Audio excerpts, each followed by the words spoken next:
Hey everyone, I'm Missing No, this is Book Talk, and today we're going to talk about Mort.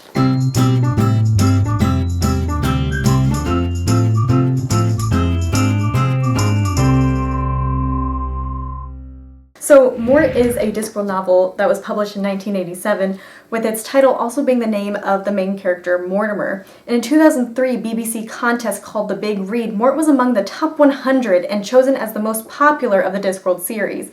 These novels are high fantasy and take place on something fictional called the Disc, which is a flat world supported by 4 elephants, which are, in turn, supported on the back of a giant space turtle named Atuin.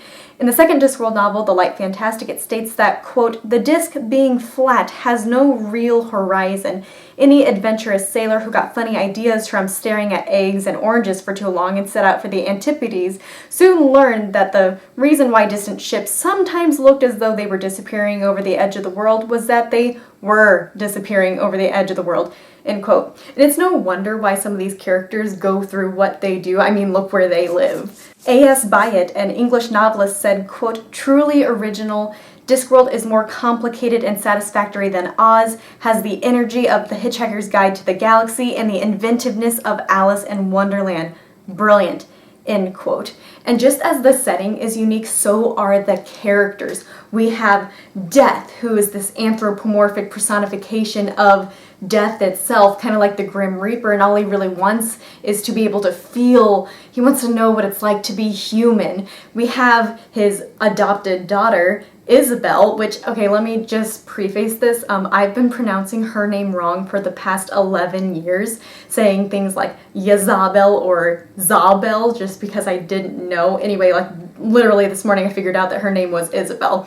Isabel has been Death's adopted daughter for the past 35 years, meaning that she has been 16 for 35 years while being in Death's realm that he created for her to feel normal. And then, of course, we have our protagonist, Mort, or Mortimer, who was going to become an apprentice and wanted to become an apprentice to somebody, and nobody would choose him at the fairgrounds, eventually leaving him by himself until midnight, where Death decides to show up thinking he might like an apprentice, where hilarity then ensues.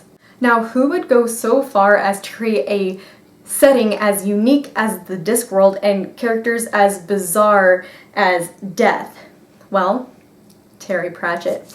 Terry Pratchett, born Terence David John Pratchett, was born on April 28, 1948 in Beaconsfield in the United Kingdom. Pratchett was an English author of fantasy novels, especially comical works. He is best known for his Discworld series of 41 novels, which had more than 80 million books sold in 37 languages. Terry Pratchett received the World Fantasy Award for Life Achievement in 2010. Critics have noted that Pratchett was a more eccentric writer than your everyday author, and that wasn't a bad thing.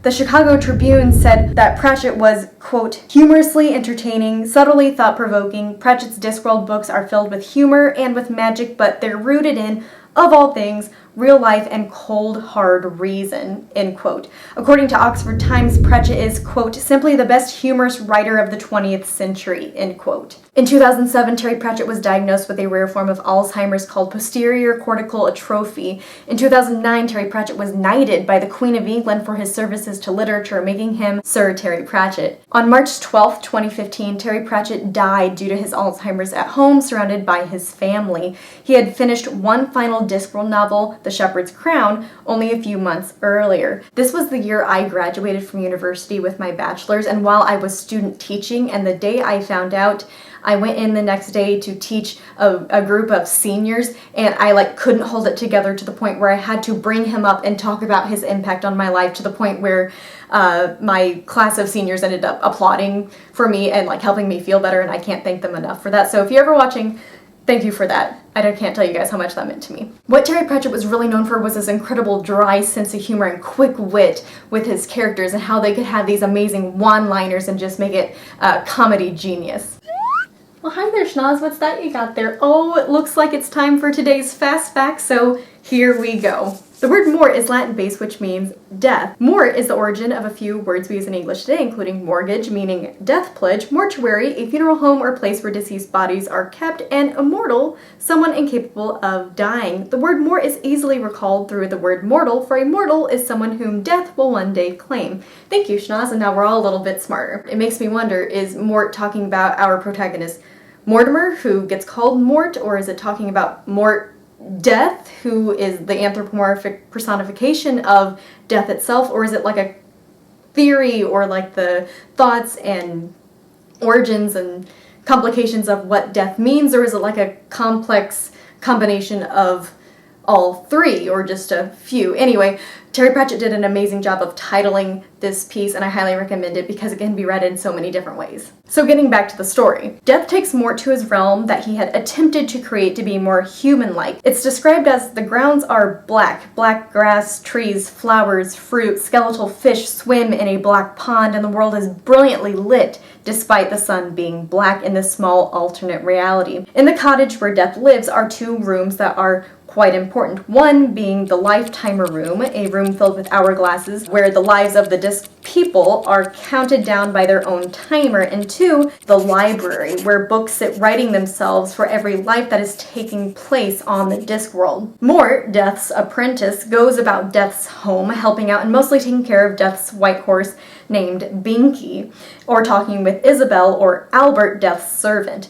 Eventually, Death decides to take Mort with him on what he calls the duty, being ushering souls into the next world, and for the most part, things go pretty well. Mort becomes able to take on aspects of Death, like being able to walk through walls or not allowing himself to be seen or heard by others that he doesn't want to. This allows Death the chance to try something that he had been thinking of for a long amount of time, figuring out what it's like to be human. And it makes sense. He's been doing this for like however long. Eventually he's going to become curious about what he works with and how they work themselves and why do they feel things, because Death can't do those things. Of course he's going to be curious. He's reaped their souls for years and still has like no understanding of the feelings or fun or why humans do what they do. So after a while, Death decides that Mort has gotten the hang of things and lets him go do the duty by himself, while Death goes to attempt things that some humans might consider to be fun. This includes Death attempting to go to a party, dance, drink heavily, gamble, go fishing, and become a chef for a while. Because of this, Death begins to feel emotion and becomes more human, and he begins to lose his power.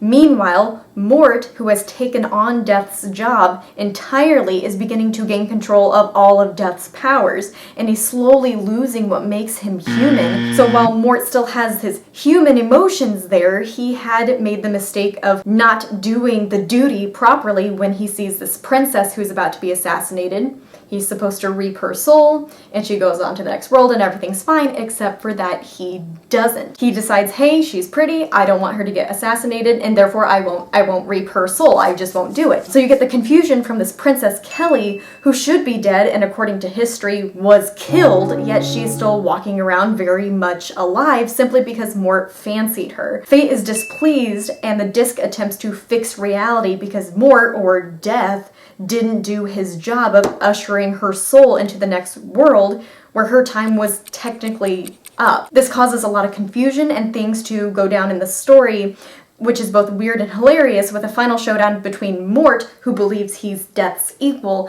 and then Death, who has come back to take his rightful place as the ultimate reality. Here is my rating for Mort. As for the plot, the story can be confusing at times, but the entertainment is endless, the laughs are often, it's unpredictable, it's completely original, and it keeps you entertained throughout the entire read. As for the characters, they're quick-witted, they're funny, they're hilarious, they don't fall into stereotypes or cliches, and they definitely all have their own personality, and they go through character development and you get invested in these characters. As for the reading difficulty, you might have to look up an occasional word if you're a younger reader, but other than that, it's a pretty quick read, it's fun, it's entertaining, and there are not a lot of hiccups along the way. As for the themes and ideas, this whole novel surrounds itself around one word, and being about death. This novel is about what it means to be human and what exactly does death mean for people? Death is personified in this novel as the Grim Reaper, and he describes himself again as that ultimate reality, and that is something that is